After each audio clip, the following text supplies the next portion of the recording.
Hello and welcome back to my channel. I'm Titleless Musings, and today I have a book haul for you, as you may have seen on the title of this video and also the thumbnail. Today I'm going to be showing you what I got from my haul that I did at BookOutlet. So, I'm not sponsored. I want to clear everything up real quick. All of this was paid for by me. I'm not being sponsored, anything like that.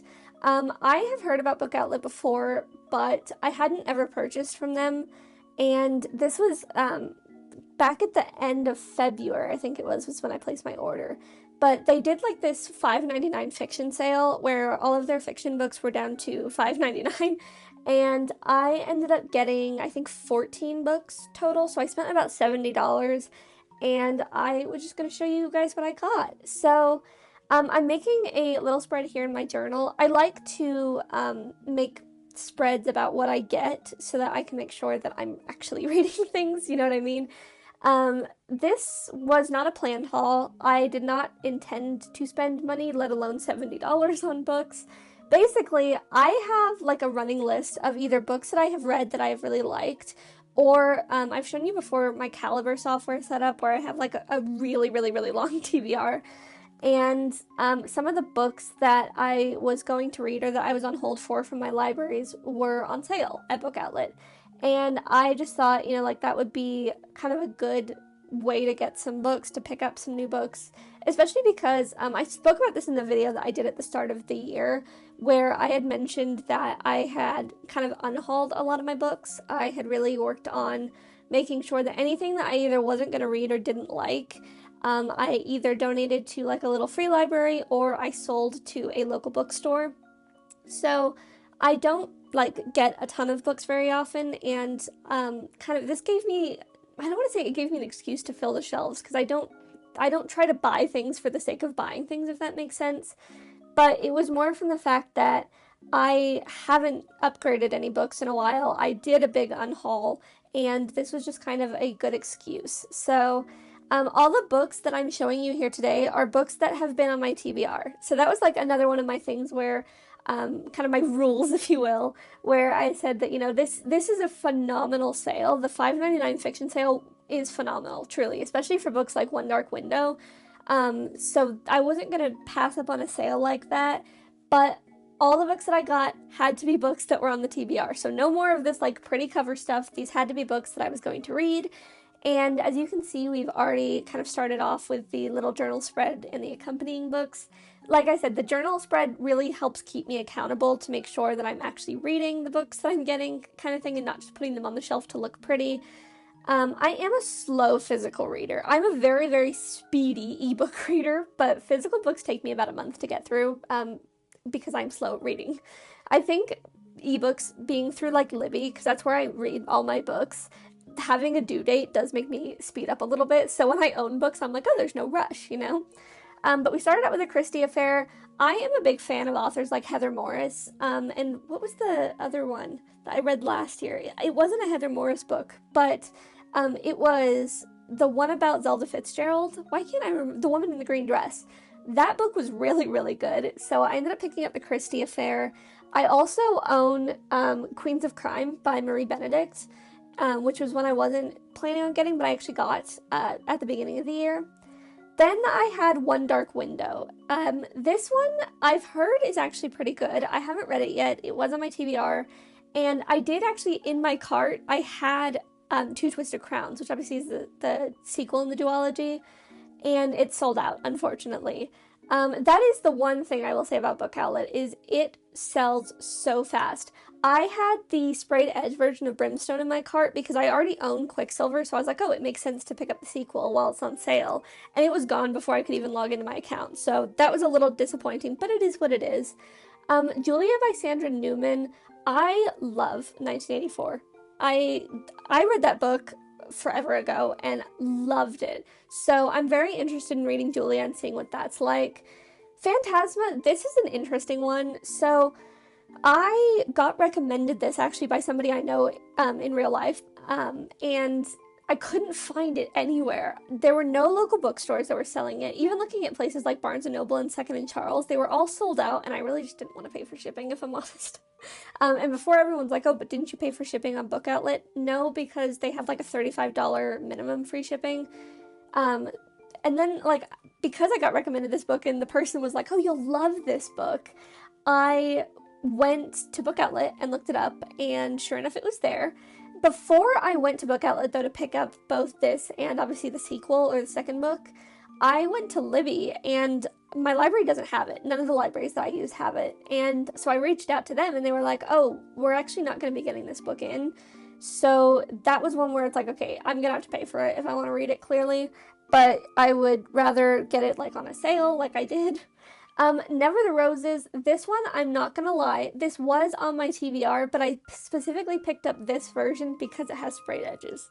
I know there's so many discussions like in the book community about the fact that sprayed edges are kind of becoming old now, and that's totally fair. This is my first ever sprayed edge book, so like, you know that I was excited as soon as I pulled it out of the box.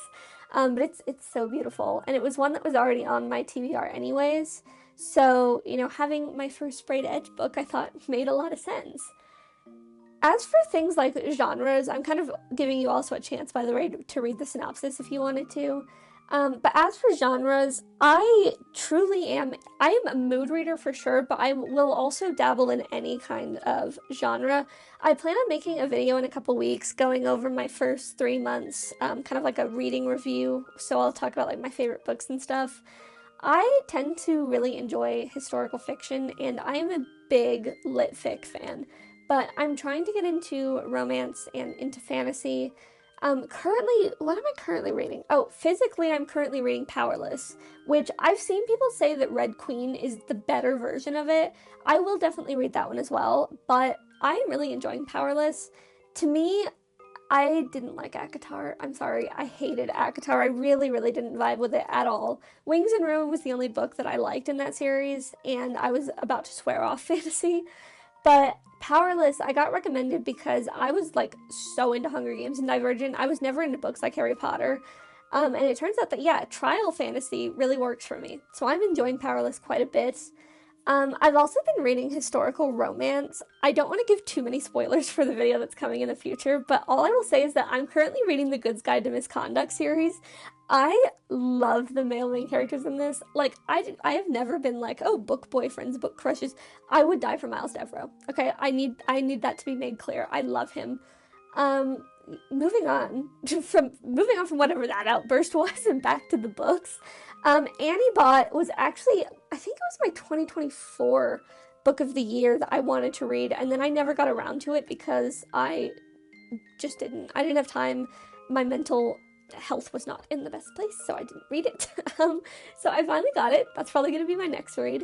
The final act of Juliet Willoughby, this I'm hoping is a bit like Seven Husbands of Evelyn Hugo and Did You Hear About Kitty Carr?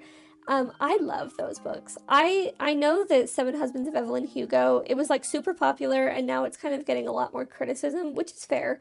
That to me was the book that broke me out of a reading slump, so I'm really hoping for the same kind of energy from the final act of Juliet Willoughby. Although I don't think I've ever read anything by Ellery Lloyd. So, we're now jumping back again though to historical fiction, as you can see with the Book of Lost Hours. This one is very new addition to my TBR, as in I think I added this like a day before the BookOutlet sale started.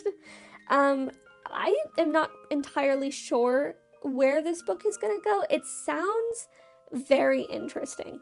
Like, this sounds so good, but I'm also hesitant to be like, oh, I think this is gonna be a 5-star yet. When I picked it up, though, it was kind of giving Astral Library vibes, which is by Kate Quinn. I think that was actually a 2026 release. I just finished reading it, and I enjoyed that quite a bit. That was a 4-star, so those are kind of the vibes that I'm getting from that. But yeah, like I said, I've really been trying to dabble in different genres, particularly in my physical books as well, because I have a lot, or I had a lot of YA books that I just don't read anymore. I kind of, there's some YA books that don't feel like YA writing, I guess is what I would say, which is kind of a knock to the genre. So I don't really want to, that's not how I mean it to come across. But there are just some books that feel, I think, quite young, is maybe more what I want to say. And then there's some that don't read like that at all. And they're like, it's like, wow, this could be any genre, any time, any age. But I kind of got rid of a lot of those YA ones and only kept some of the series that I thought were really good. In terms of like ebooks and stuff, I already mentioned I'm like reading historical romance, which is, again, a new one for me. That's not usually my genre. I do have some of these like mythology books now, which, before everyone asks, no, I have not read Song of Achilles yet. And that I would just like to give myself 1 point that is not for lack of trying. It is so expensive still to buy Song of Achilles. I couldn't find it on sale anywhere. I may have missed some sales, to be fair.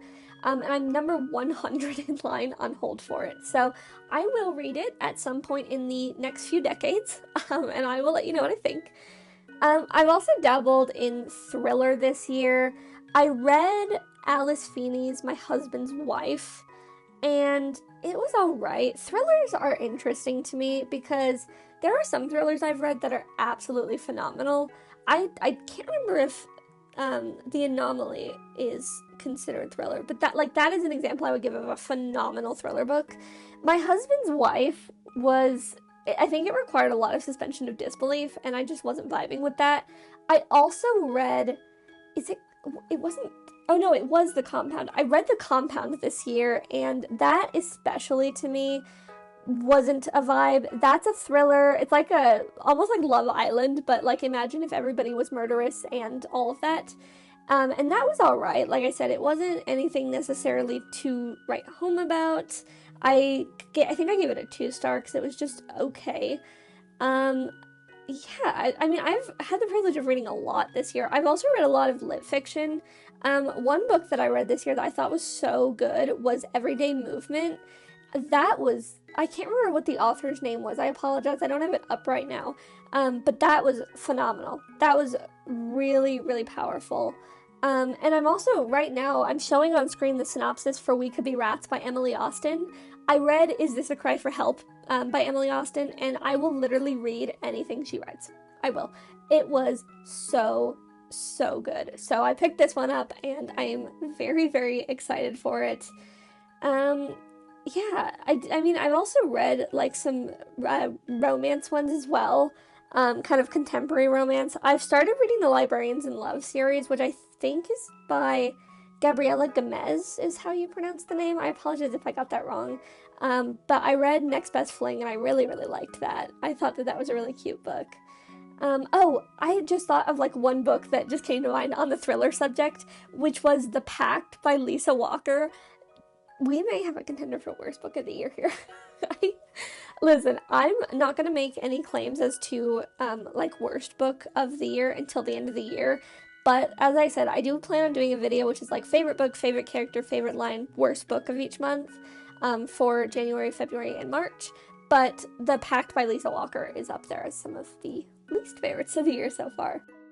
But we are now starting to come to the end. When we lost our heads, I actually was on hold for I was about to get, so I canceled the hold and bought the book instead.